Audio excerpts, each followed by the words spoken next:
the way we learn. The similarity between humans and computers are more numerous than the differences, said T.S. Scott. What we can learn from computers is this. If it doesn't work out, call it version 1.0 and keep trying again.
Good afternoon to one and all present here.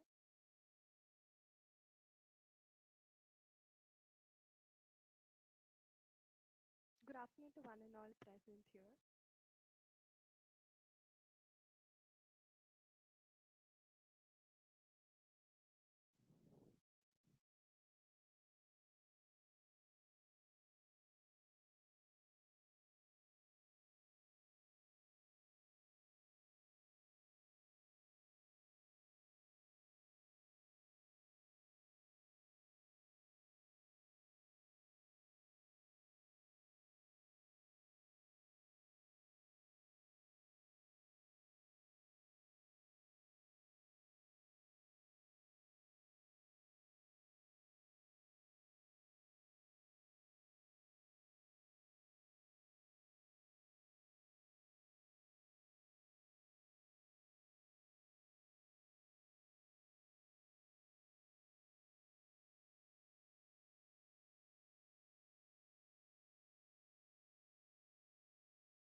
Steve Jobs once said, computers themselves and the software yet to be developed will revolutionize the way we learn.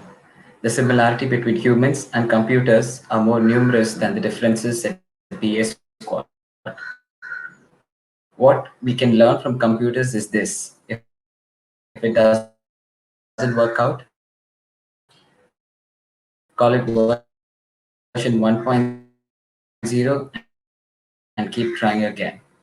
A very good afternoon to all gathered here. It is my pleasure to welcome you all to the inauguration of the Vortex Inauguration, the annual flagship of the Department of Computer Science and Engineering, the annual flagships of the Department of Computer Science and Engineering. This day marks the beginning of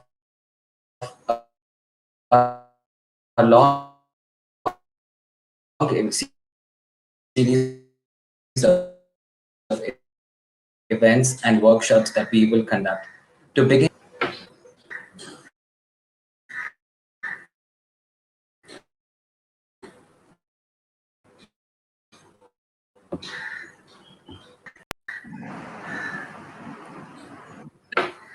Everyone present here.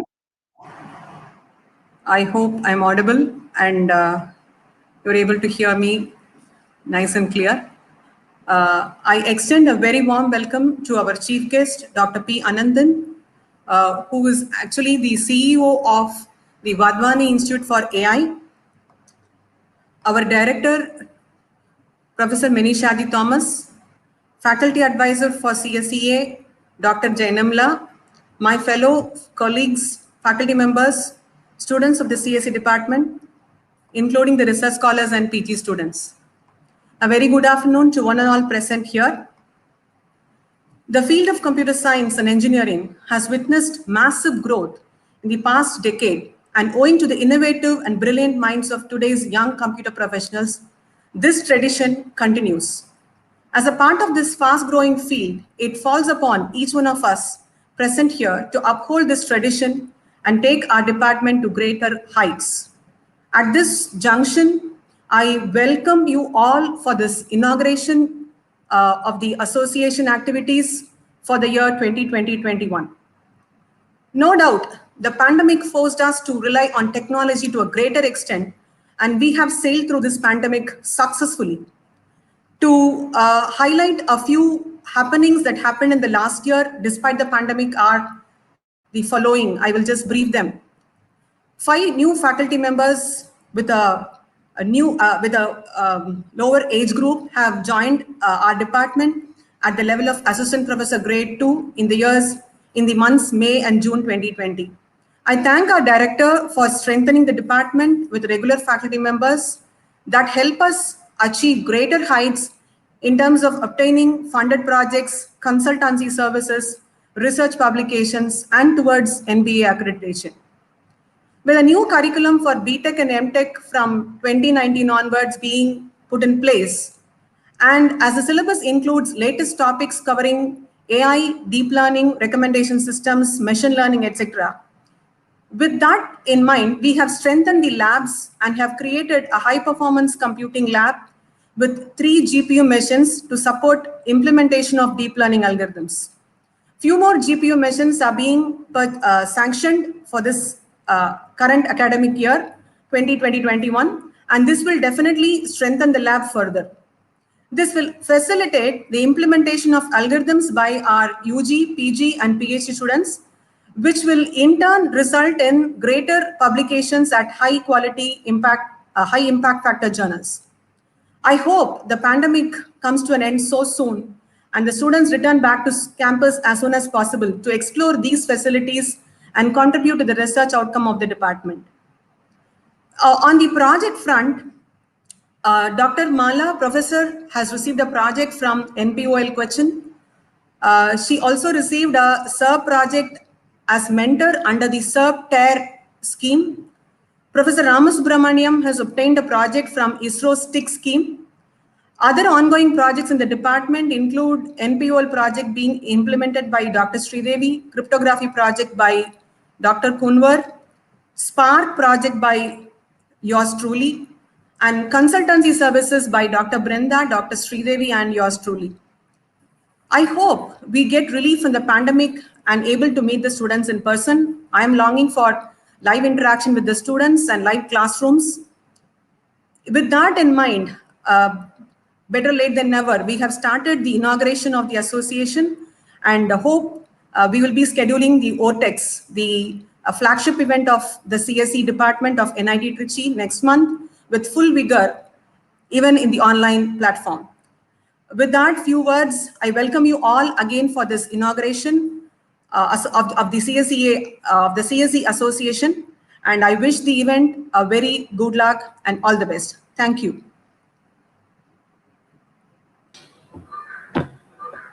Thank you, ma'am, for your kind words. You've given us a lot to look forward to.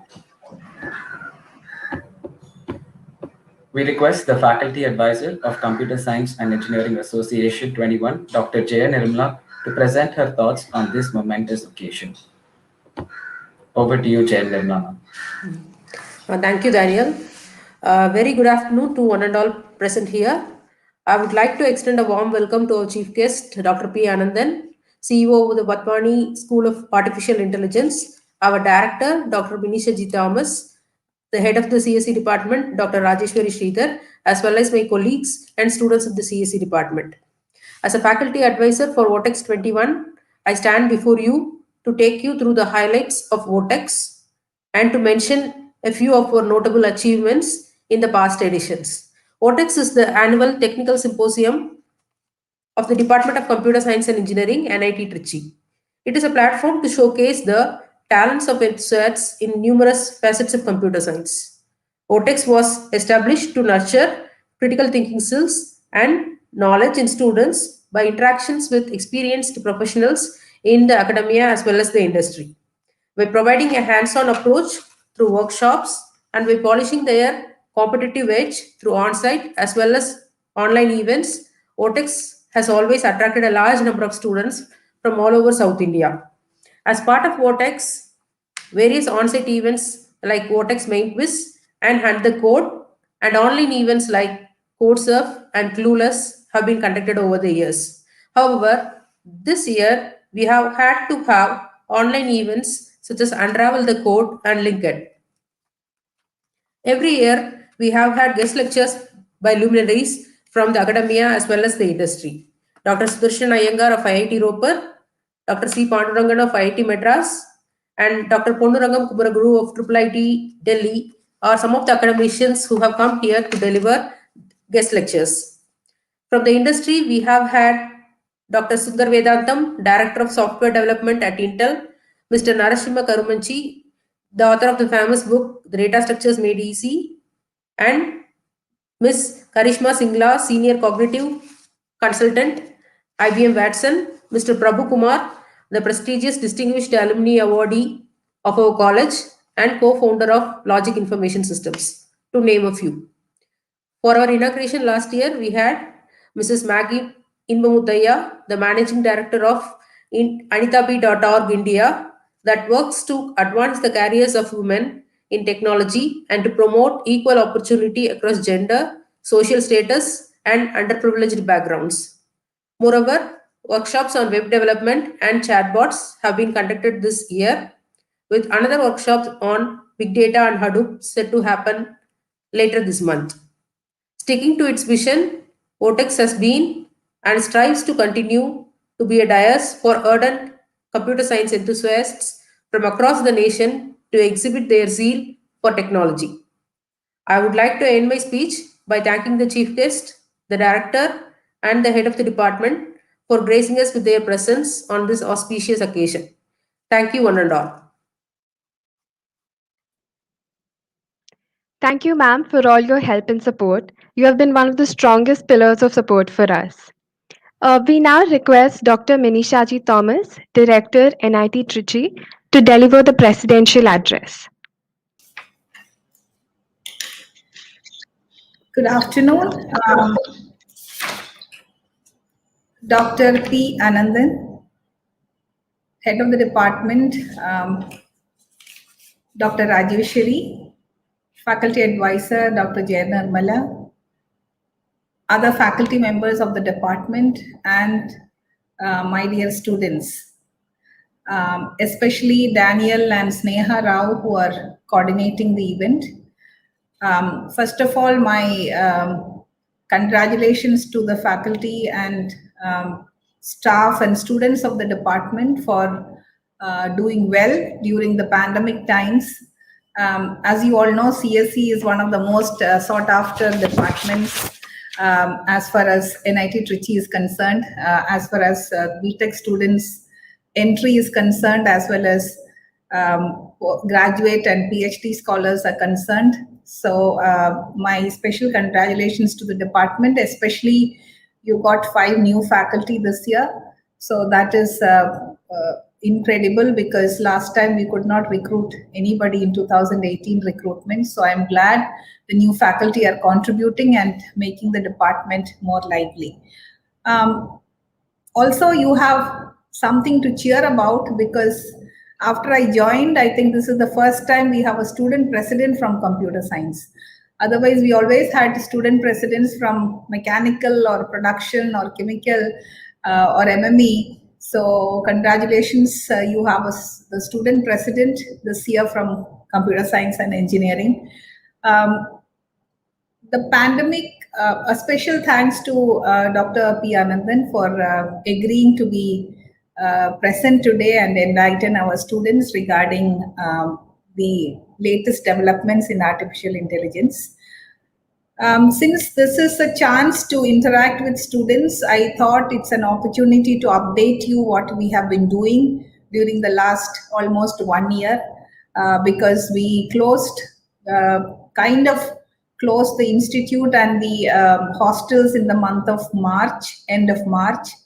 But I could not interact with students in February and March last year also, because I was busy with faculty recruitment. And I'm glad to tell you that we recruited 69 new faculty and 68 have joined the institute. So we have 68 new faculty spread over 17 departments, which is almost 25% more of the existing number of faculty. And I'm sure they're all excellent people, and I think the institute will take much greater strides with the help of this faculty.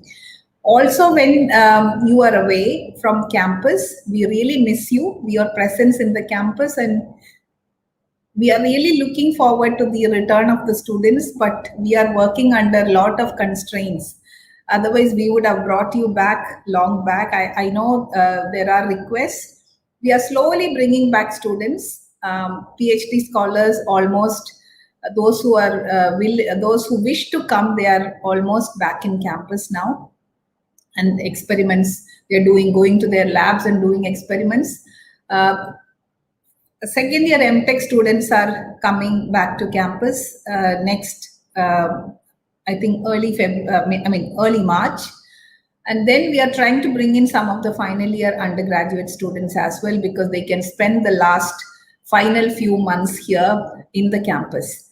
But we are working under serious constraints imposed by the central government as well as the state government and the district administration, and we have our own limitations in the hostel providing facilities. So kindly, I request all the students to kindly understand our limitations. We are looking forward to bringing all of you back soon.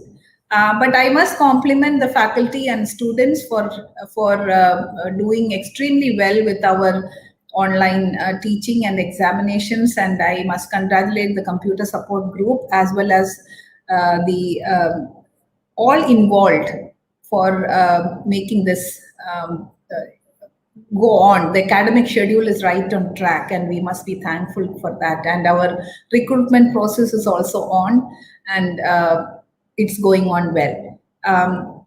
Also, some of the updates, we got a supercomputer. I'm glad it is getting installed, and your head of the department, Dr. Rajeshwari, is coordinating it. So we are in the elite league of other top IITs, along with 5 other IITs. We are the only NIT to be included as part of the National Supercomputing Mission, which is very prestigious. as well as National Research Development Corporation, NRDC, has chosen us as an innovation facilitation center. So that is also something good. If you have some idea, so just not leaving it at the project level, we can take it up and we can facilitate that innovation, make it into a patentable form or a product or a process, so that the center will be facilitating. Also, I'm glad to announce that we have been chosen as the National MOOCs Coordinator to develop courses for the Swayam platform. So we are setting up three state-of-the-art recording studios, and we have formed committees. So soon we will be starting to produce our own MOOC courses for UG and PG engineering. We are the first um, engineering institute to be made national coordinator after NPTEL, which is the consortium of 5 IITs. So it's also a great effort and great honor for the institute. And this is all because we are in the top 10 in NIRF. This year we are ninth, and we are in the top 25. That is, we are 24th in the overall ranking. Engineering, we are ninth. So that's all because of all the help from the faculty and staff and students of the institute. And I'm also glad to say that we inaugurated an AI center, artificial intelligence center, with our own investment. This was done sometime in September 2020. We have already a AI server and the associated equipment, but I'm also glad to announce that the TCS Foundation is, we are just signing an agreement with TCS Foundation, who is going to fund us around 10 crores for the AI center. So that's something very good for the computer science and generally for the students and faculty as well. So these are some of the developments, few of the developments which happened when you were away from campus, but I'm sure you must have been getting the updates. And we did our convocation in between. We are planning our institute day first week of March for 2020, which we missed, which we should have done in April 2020, which we could not do. So we are planning the institute day as well. Also, something new which is happening is the National Education Policy 2020, which is getting implemented. So I just want to mention that we are already aligned with the National Education Policy, because we are into flexible curriculum, and we have reduced the number of credits to earn a BTech degree to 160 with the top up of minors and honors. And last year we started a new PG program. I don't know how many of you are aware. MA in English, which is, we are a multidisciplinary educational and research institution, and we are trying collaborations with our National Law University, Banana Research Institute, IIM Trichy, and many other institutes, so that we are a multidisciplinary university. So see, these are some of the updates. I can only say that the pandemic taught us a lot of good things also. That we learned that we are resilient, and we showed our resilience, and we are floating. And I'm sure with all your help and support, we will be able to move forward as an institution. And we have achieved much during the pandemic as well. Please show your resilience. Please show your resilience and how we can cope with problems which are coming up. We can invent solutions, be innovative. And my final word is, the pandemic is, I mean, we need to be more patient. The pandemic is still there.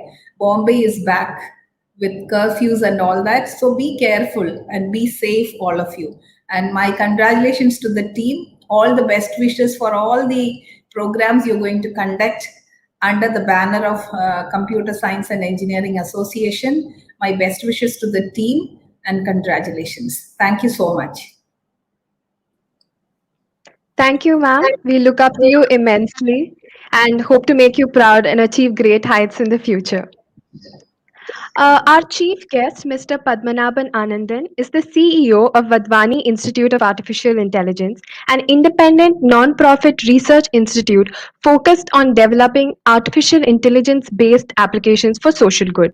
He was formerly vice president for research at Adobe Systems and prior to that, a distinguished scientist and managing director of Microsoft Research. He was managing director at Microsoft Research India, which he founded in January 2005 in Bangalore. He joined Microsoft Research in Redmond, Washington in 1997, where he founded and built the Interactive Visual Media Group. He was also previously a professor of computer science at Yale University. Mr. Anandan holds an undergraduate degree in electrical engineering from the Indian Institute of Technology, Madras, a Master of Science in Computer Science from the University of Nebraska, Lincoln, and a PhD in Computer Science from the University of Massachusetts, Amherst. We extend a hearty welcome to you, sir. We request Dr. Anandan to deliver the inaugural address. Okay.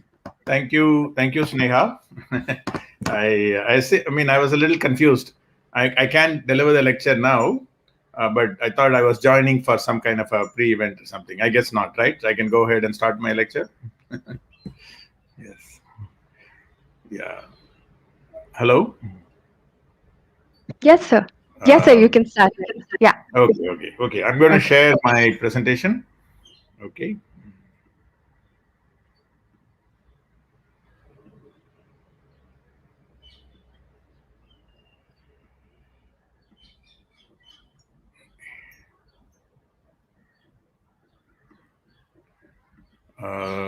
I'm assuming you can see my slides.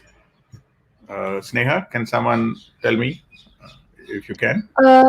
Not yet, sir. Because I just did share it. Maybe I did something wrong. Yesterday it was working okay. Okay. I shared the entire screen. Okay, sir. Yesterday. Yeah, I think now, it's loading, sir. Yeah, we can see right now. now, can you see it? Yes, The slide. yes, sir. Yes, sir. It's Early clear. learning is in developing and Yes, sir. Yes, yeah. sir. Hello everyone. First of all, thank you, so much for the opportunity to come and speak to the students. This medium is a little bit weird because I don't see anybody except my own presentation. So I'm assuming there's an audience somewhere there. But let me go on. So yeah, I think Sneha did a little bit of introduction. I'm the CEO of an organization called the Vadvani Institute for Artificial Intelligence. We are an independent, not-for-profit. We were we founded 3 years ago. Actually, yesterday was our third anniversary. We had the privilege of being inaugurated by the Prime Minister, Mr. Modi, back in February 18th, 2018 in Mumbai. We are really a beneficiary of two, well-intended, very giving philanthropic entrepreneurs, Mr. Sunil and Dr. Ramesh Vadvani, brothers, both of whom grew up in Mumbai and are settled in the US and have been very successful in businesses and have been doing various types of social sector work in India. And about 3 years ago, they came up with the idea of starting an institute that can focus on doing applied research on AI for social good. We have started working since then, and we have grown quite a bit. I'm happy to tell you about some of the work that we are doing. To set the context, I guess one of the things that we might ask is, when we think about AI, and when students and so on, you think about AI, you may be thinking about e-commerce, how you are targeted to buy certain things, or choosing entertainment, or perhaps financial, getting loans and credit, or maybe something like self-driving cars and robots and drones and all these things. I'm sure everybody thinks about face recognition and security and stuff. But almost all the things that we talk about really don't matter to about half the population in the world. About 3 billion people who live in poor conditions, often live in villages, and a lot of the things that we talk about don't enter their lifestyle. So they face many challenges, and one of the reasons that they face a lot of these challenges is because the expert knowledge, expert medical knowledge or expert education, or expert knowledge in agriculture or businesses, it's not actually available to them. And one might think that AI, being the science and technology that's trying to encode knowledge and reasoning and to make decisions, might be of some help. Yet, given the lack of commercial opportunity, there's not a lot of excitement of addressing these problems. And one of the reasons we were set up was really to see whether we can focus on applying AI solutions to these communities. So let me start with some examples. What you see here is a community health worker called an ASHA worker who is uh, weighing a newborn baby at the home of the baby, and the mother is the woman in the blue dress in the back, and there is another friend or whatever on the side. And this is how they do the weighing at home, using a spring balance, putting the baby in a sack, and so on. But the problem with this is that it requires, working conditions, spring balances. Often the process involves is cumbersome. The baby may be crying, so they may not want to do it. And also, outside people coming and touching a newborn baby is not something that a lot of parents like, and communities don't like it. So when you look at the ASHA workers' records on the weights, you find that there is a lot of wrong information, false reporting. So, for example, here is an ASHA worker who has done the weighing over a period of about 8 months, different babies, and somehow miraculously all the babies are weighing exactly 2.500 kilograms. And you know that this can't be the case. And the reason that this number exists is because 2.5 is the cutoff below which a baby is considered to be underweight and requires some immediate care, and below 1.8 or so, the baby is considered critically underweight and needs to be rushed to a neonatal IC, which of course is not available. So given the lack of facilities, there's a tendency on the part of people to sort of guess the weight and say, okay, the baby looks okay, so I'm going to call it 2.5 kilograms. Now, as it turns out, there are about 20 million low birth weight babies annually worldwide, and as you can expect, many of them are in poor and underserved communities. It is the biggest cause of neonatal deaths. Out of the 7.6 million or so newborn babies that are below weight in India, about 4 million babies are not noticed, and about 20 to 40% are not weighed at all at birth. So even though there is a system that exists that's supposed to be in practice, this is not properly followed, and as a result, a lot of issues come. So we looked at and say, can we make this process somehow simpler so that the weighing can be done more accurately? Can we create a digital pipeline for the weight and the reporting so that tampering and false reporting may not be possible? So we've looked at this and realized that state-of-the-art computer vision technology may be applicable here. We can have a health worker take a short video of the newborn baby, and you can use computer vision and machine graphics type of techniques using machine learning to create a three-dimensional model of the baby. And from the model we can estimate the volume, and the baby tends to be of fairly fixed babies tend to be of fairly fixed density. Baby weight densities are almost always 1.03 or 1.04, and which is mean that they're mostly water. And so we can actually estimate the weight of the baby from the volume itself. So the example is that if you look at the technology for human body modeling, which is very popular in movies and graphics, it's based on creating this type of a mesh, and each point on the mesh, you see this is in terms of squares or rectangles or other polygons. The simplest form is triangles, and each vertex of this forms a point on the body. And when you know all the locations of all the vertices of these polygons, you know the shape. But the full shape need not involve all of the polygon points, because these shapes are limited to a particular family of shapes. And as a result, you can parameterize it in terms of a small number of what are called shape parameters, beta.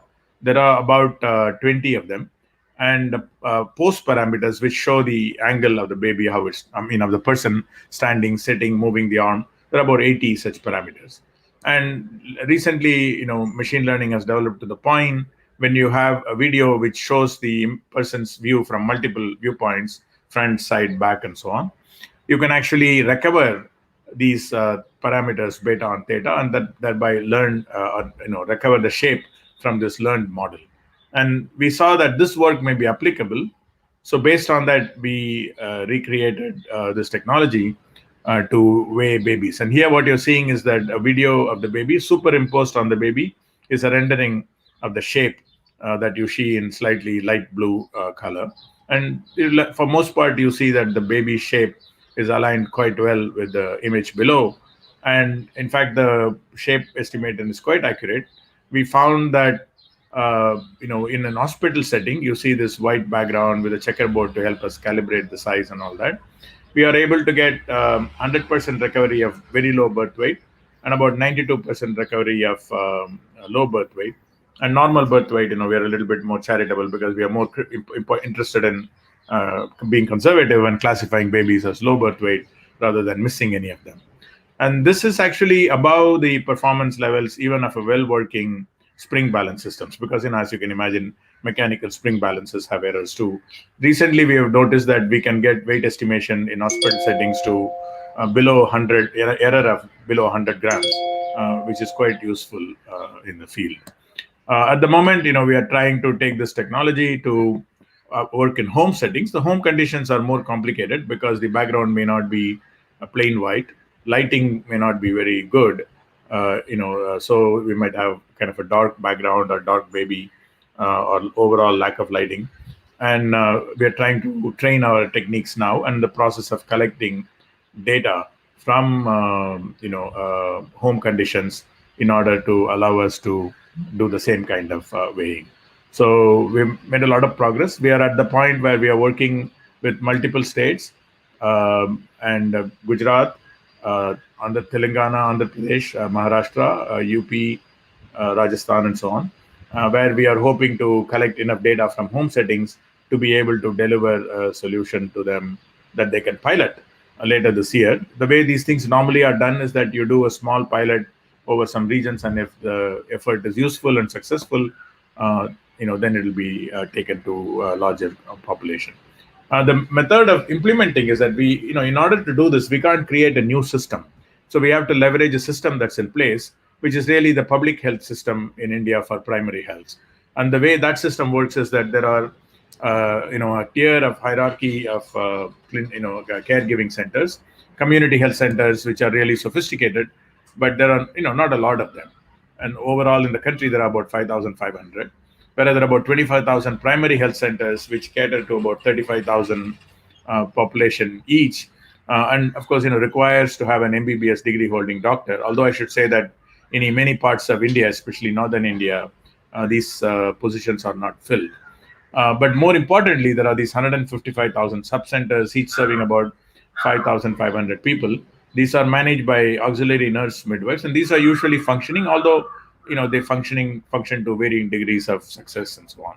And finally, we have these frontline workers called ASHA workers, about 1 million of them, that do home-to-home visit under the direction of the ANMs, auxiliary nurse midwives, and who have very specific tasks. And one of their main tasks is really about pregnant women and mother neonatal care.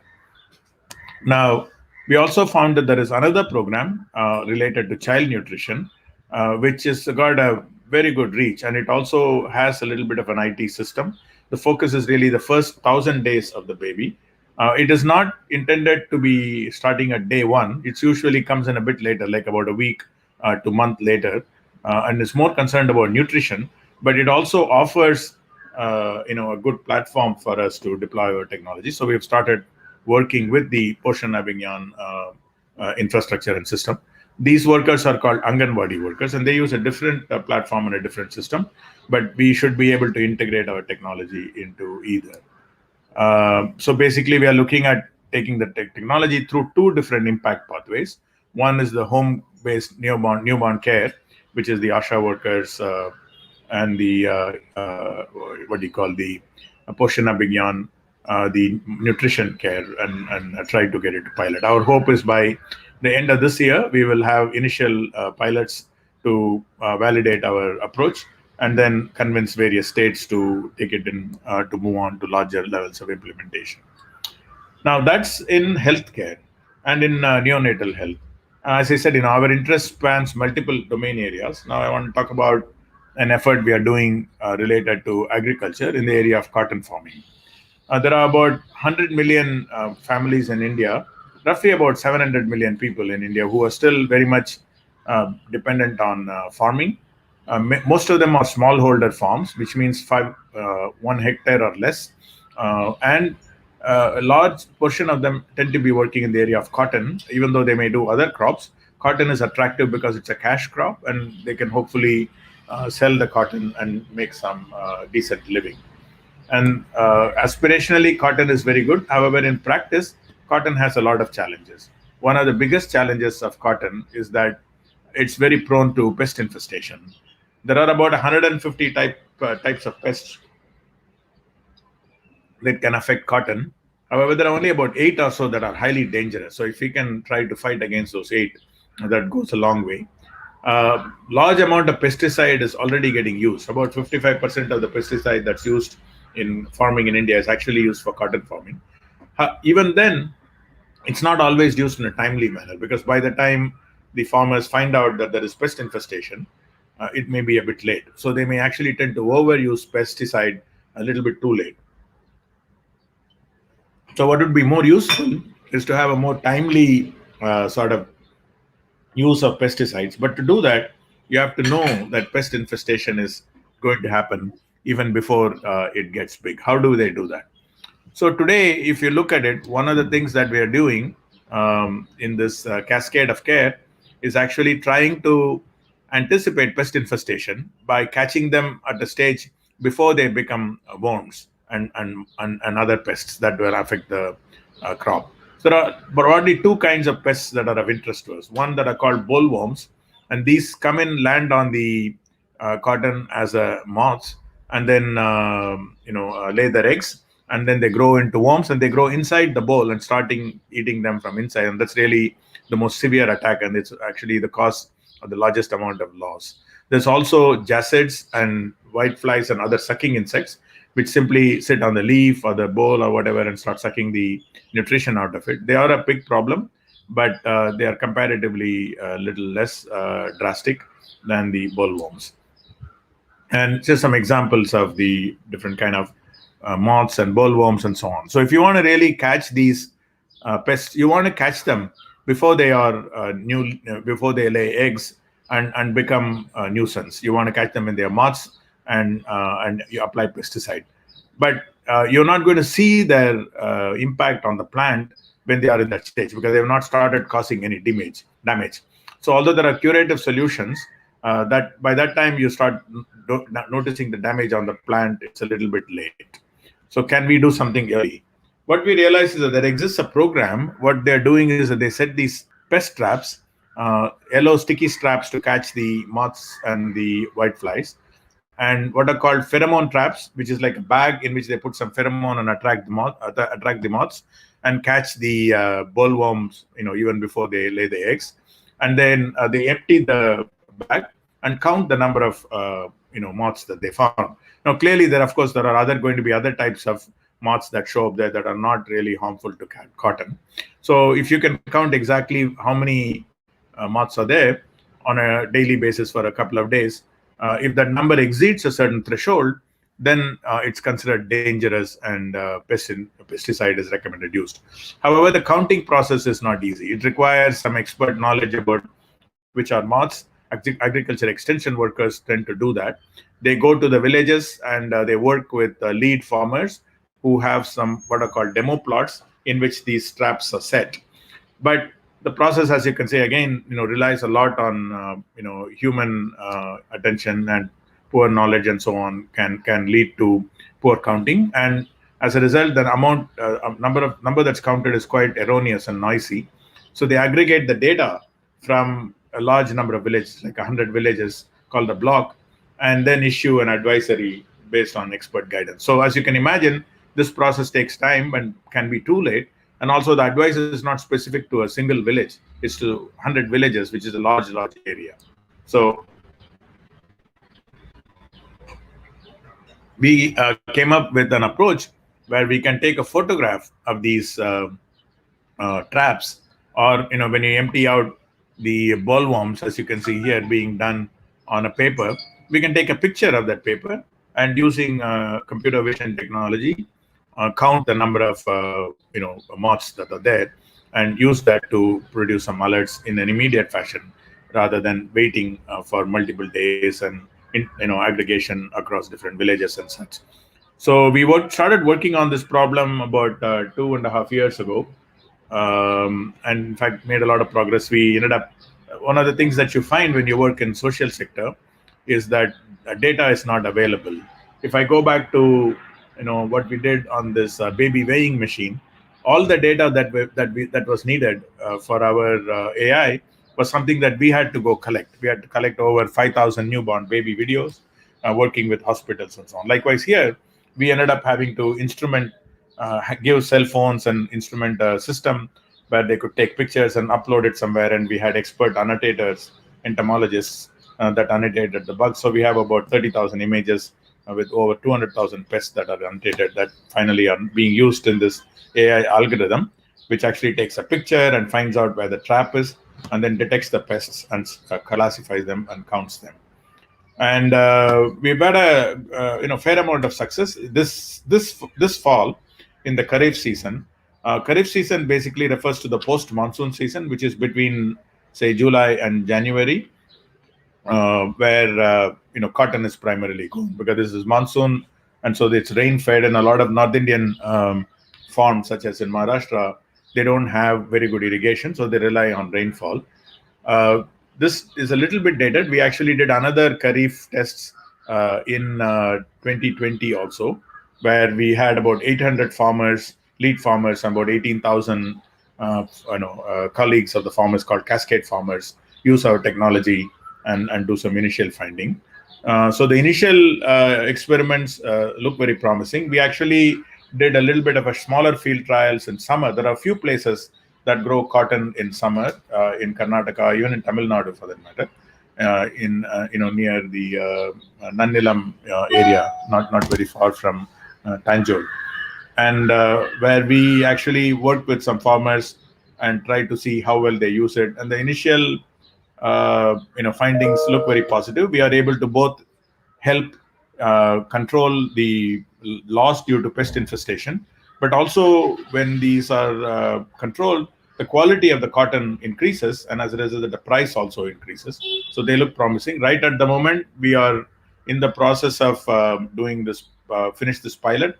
We are in the process of having a third-party independent evaluation by Ernst & Young, who are looking at the data that was collected, interviewing farmers, interviewing other stakeholders, and so on, to find out if this technology will be useful. We hope to find out, within a month, whether this is a practical technology, and if the results are positive, we are hoping to scale to about 100,000 or more farmers coming next Kharif season, which will be in October or July or August next year, or this year, 2021. Now, some of the things we learned in this is that pest trap usage is inconsistent, and people's willingness to use really depends on whether there was a problem last year. In fact, there are a couple of years along the way when there were not so many moths, so people stopped using these things. Second thing we found is that any technique that depends on multi-day visits and image collection is not working. So we have adopted our technique now to do single-day image collection and so on. And the scientific approach, or what is the threshold for taking action itself, is not very well defined. So we're working with scientists to do that.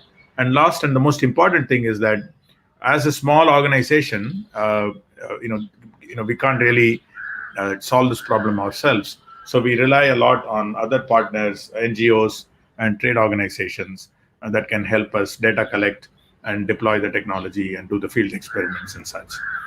Now, about late 2018, early 2019, Google had an AI impact challenge process. They encouraged us to apply, and we won a $2 million grant, which was the highest amount. I think they gave about 25 such grants. Some of them 2 million, and the others were less. They got about, I think, 2,000 plus applications. So we are winners of that, and that money has really been helpful in conducting this work. Now, going back to health, in a different note, we all worry so much about COVID. Of course, it's a very, very important pandemic.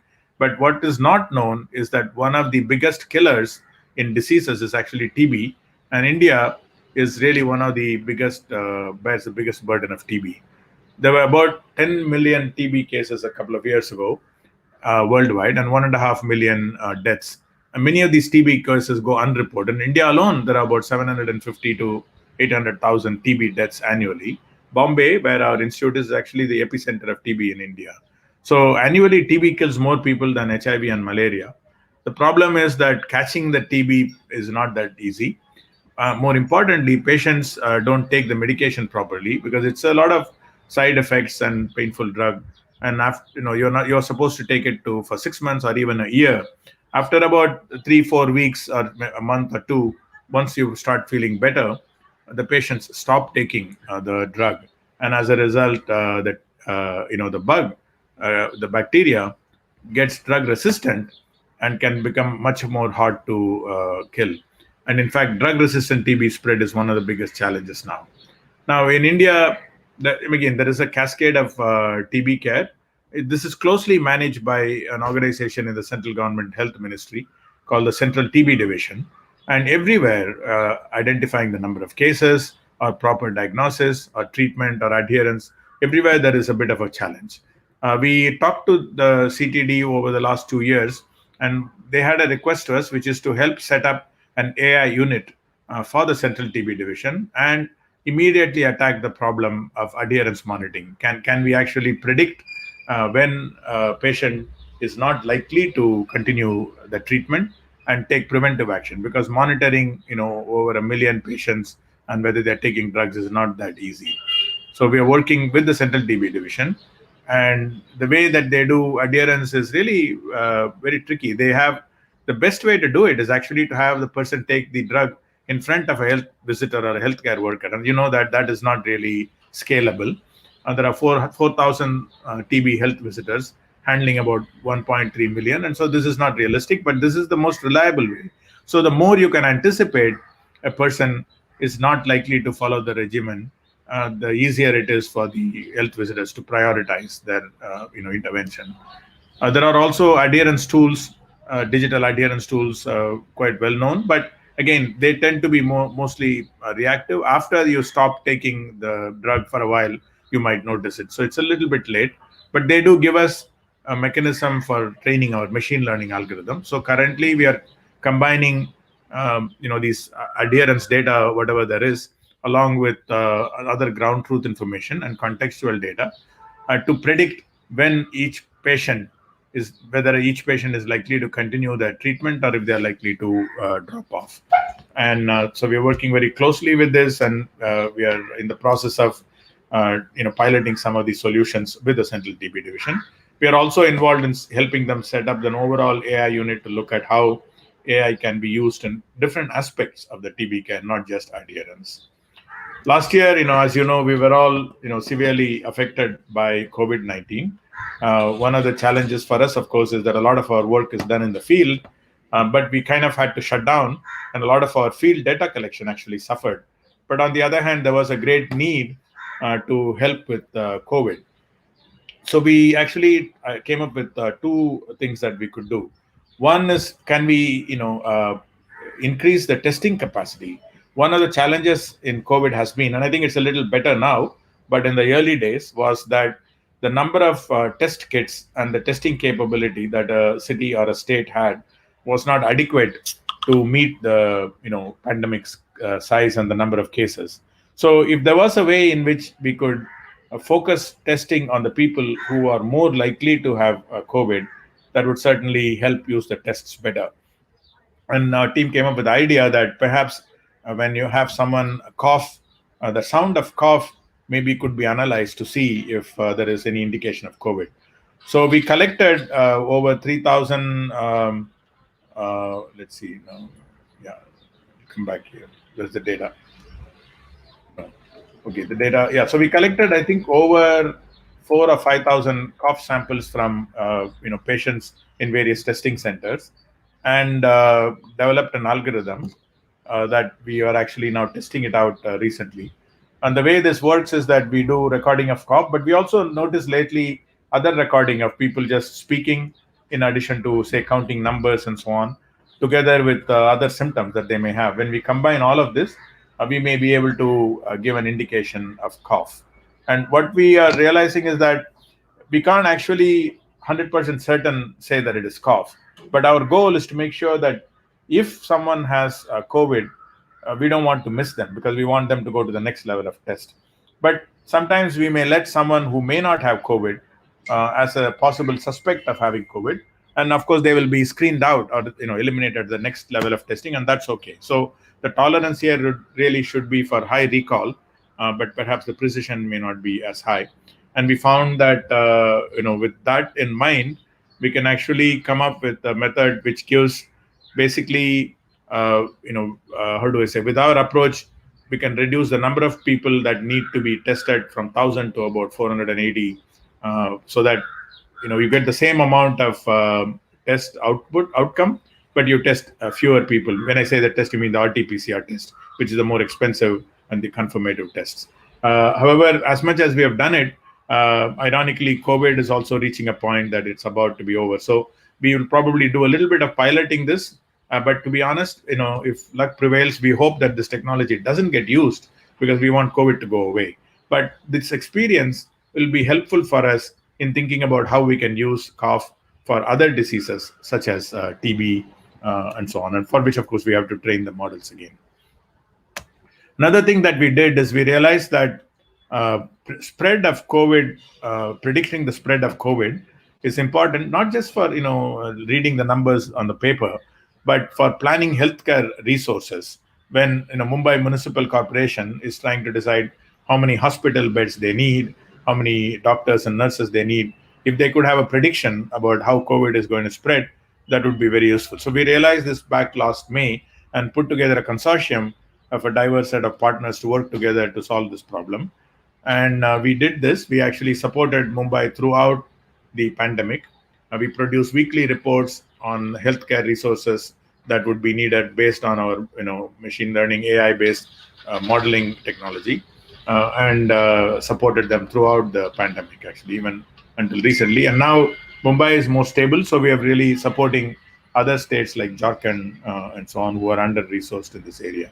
And we would produce these kind of reports on predicting how many beds that would be needed, how many beds in different kind of units, ICUs and other secondary units and so forth, how many hospital medical officers or nurses and so on that we need. And this became useful for Mumbai to plan their activity. But so we are sort of packaging this as an end-to-end analytic and modeling service and making it available for other places to use.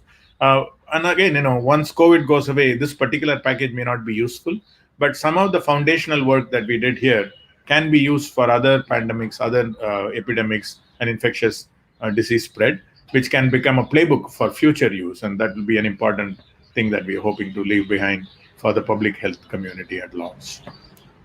These are some of the charts about the thing. As you can see, these dates are old. So now, I want to pull back a little bit and say, I just gave you 3 examples of 3 projects. Now, it's not our goal just to work on these 3 projects.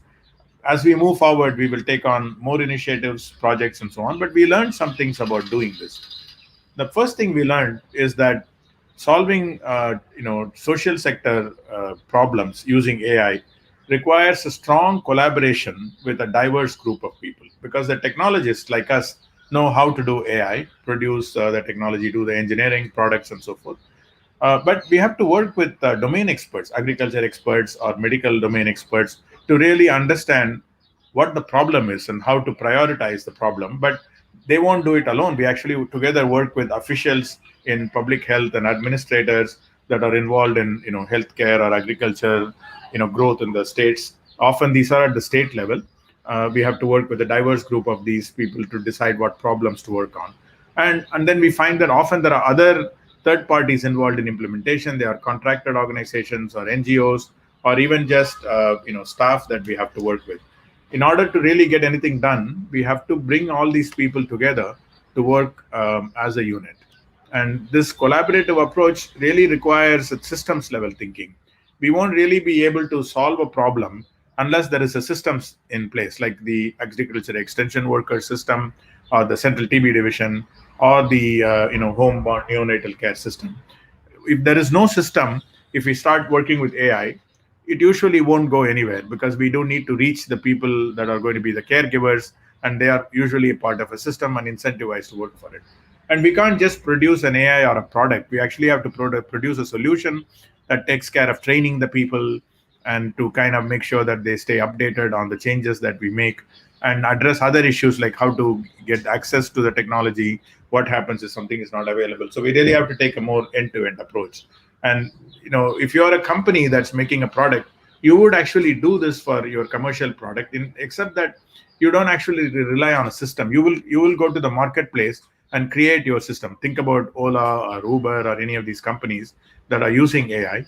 They create their own market and the systems in place. Whereas when you work with social sector, that's not something that an individual organization do, because the effort involved in investments involved in it won't be supported by revenue, because there's not a lot of people who can pay. So you really work with existing systems, which are often public health systems and government systems and so on. And that's what we have been doing. And that's an important aspect. If you want to work in the social sector and bring AI to do social good, you should be prepared to take a system-centered approach, working in collaboration with a variety of other players.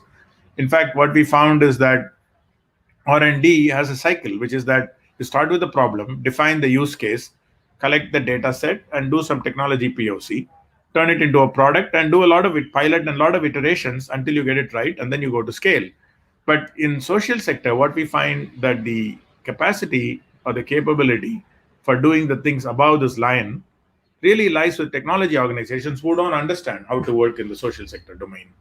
Whereas the capability to understand what problem is and how to deploy it and scale it lies with another group of people who don't understand technology as much. So we are finding ourselves playing a nodal role, working with both sides of the parties to enable this. Um, Before we choose a problem, right, we want to understand these questions. We first ask the question: is this a big problem? Is it worth solving? Of course, we don't know the answer. This is where we consult the domain experts or public health agencies and so on. And based on their feedback, we can decide if this is a problem that's important enough to solve. Now, then, is there an AI solution? Not all the problems, can be solved through AI. So we, as of course technologists, can figure it out. But sometimes, even if you define an AI solution, that may not be the critical, problem. So for instance, nowadays in COVID, it's not so much testing and tracking that matters. It's actually the vaccine that matters. So at this point, for us to continue to do cough-based screening would not be very productive. Previously, it would have been, and that's what we are trying to do.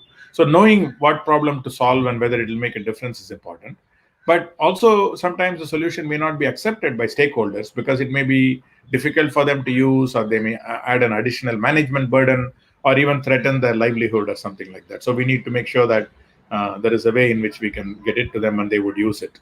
And a very important problem is data availability, and it's almost always the case in social sector. Data is not available, and we have to instrument and create data as a unit and work with partners for data creation. And that process can take a long time. And coming up with data creation contracts and agreements, these kind of things also take time, but you have to do that. And then, of course, you want to bring in these partner organizations early on and make them part of your co-creation process, so that they feel like they have a stake and they're invested in developing and deploying the solutions, and look for systems that will take the solution to scale. We are now actually, the 70 plus is a little bit older. We are about 95 plus now. We are all a connection of AI researchers, product managers, engineers, program managers, people who came from public health and agriculture domain. They come from a wide variety of organizations, tech organizations and social sector organizations. Ironically, my team was half the size a year ago, and since then we've been working from home, and we have really grown 50%, meaning about 50 people by hired during COVID, none of whom I have met in person. Yet, we are able to work together online and form teams and such. Our founders, as I mentioned, are Ramesh and Sunil Wadhwani. They have committed $30 million over 10 years for this initiative. I have also been able to raise over $20 million in additional funds from various funding organizations like the Gates Foundation, US Agency for International Development, and other organizations. That's been very helpful. So that with that, I want to close my talk. Thank you for your interest and listening. What I'll do now is, I guess, unshare the screen. So maybe you can ask me questions and things like that. Yeah. Uh, Yeah. yes, sir. We have a few questions from the audience right Yeah. now. I can read it out for you, I guess. Sure. Um, so the first question is, are these data sets that you mentioned in each of the projects, are they published? No, we don't directly publish the data sets because many of them don't belong to us. They are collected through other organizations, many of them government organizations, and we have to Hmm. take their permission to share them. So we don't publish them. If somebody wants to do something with them, we will work with the appropriate partner organizations to get permission. We are, in fact, seeking permission to open source some of our data, but that process will take time, right? But this is very much sensitive, very sensitive area because a lot of the data, for example, right, not only do they not want to publish, but they're also worried that the data may go outside of India and things like that. So especially with the government, there's a fair amount of sensitivity. So we Yes. can work with a partner to see if data can be made available for a specific usage. Yeah. Yes, sir. I think we have another question. How reliable are the data sets available online for TB prediction and Montgomery County chest X-ray data set?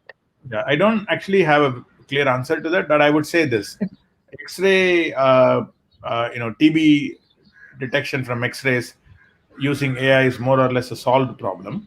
So therefore, I expect there is probably good data sets out there because there are now quite a few solutions that perform at human capacity, even better than human capacity. But when it Yes, sir. comes to something like adherence, it's a different story. You won't find published data there. So, Okay. If the viewers have any other questions, you can post it on the chat. Okay. Uh, Thank you, sir. Thank you for that inspiring speech and for being here with us, considering your busy schedule. We are very honored to have you here on our platform. okay, thank you very much. Okay, yeah, Thank you, sir. bye. Bye, sir. Gratitude is one of the finest qualities in a human being that puts our souls to peace and connects us from within. We now request Rohit Kanchi, the treasurer of CSEA, to present the vote of thanks. Good afternoon to one and all present here. We have a vision to carry forward, a vision to build a platform for those who can and those who want to overcome challenges in the field of computer science and technology. This vision cannot be tackled by one person alone. It takes collective action and initiative of a team, especially in times of uncertainty and loss when we cannot be together. We have had to go to the extra mile and adapt to new platforms to ensure the legacy of our department. I stand here today as the treasurer of the 29th edition of CSEA, representing the team that made the first ever online edition of CSEA possible. We wouldn't be here today if it wasn't for all the hard work put in the previous editions of CSEA. So I thank our seniors first for our very strong foundation.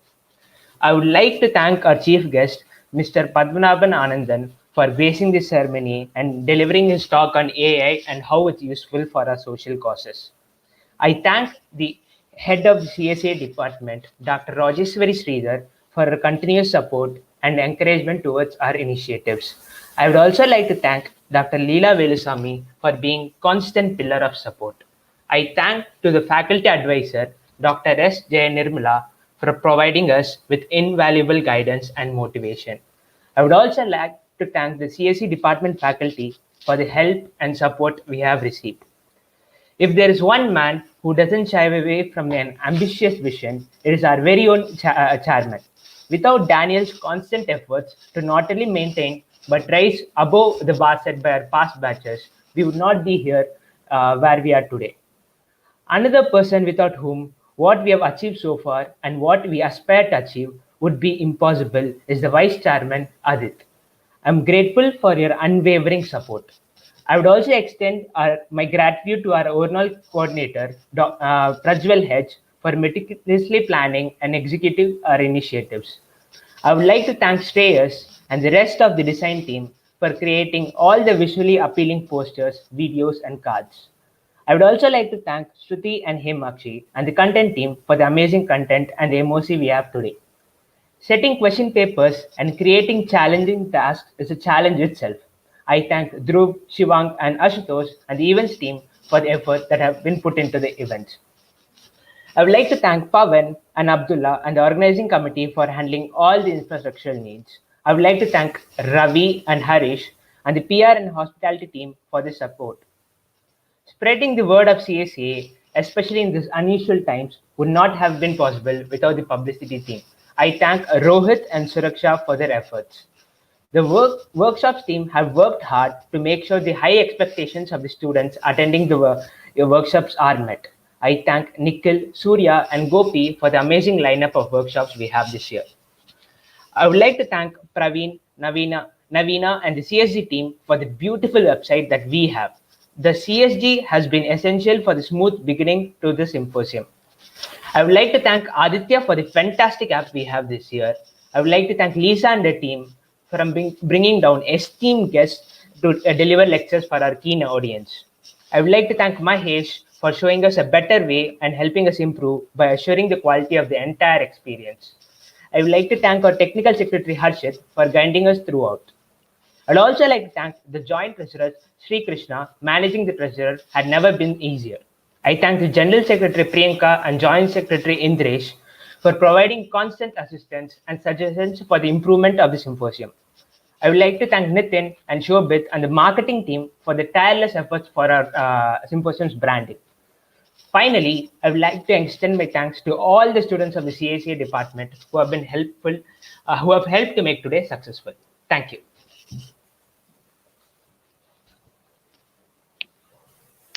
That brings us to the conclusion of the inauguration ceremony of Computer Science and Engineering Association 2021. Thank you all for joining us for this auspicious event. Thank you.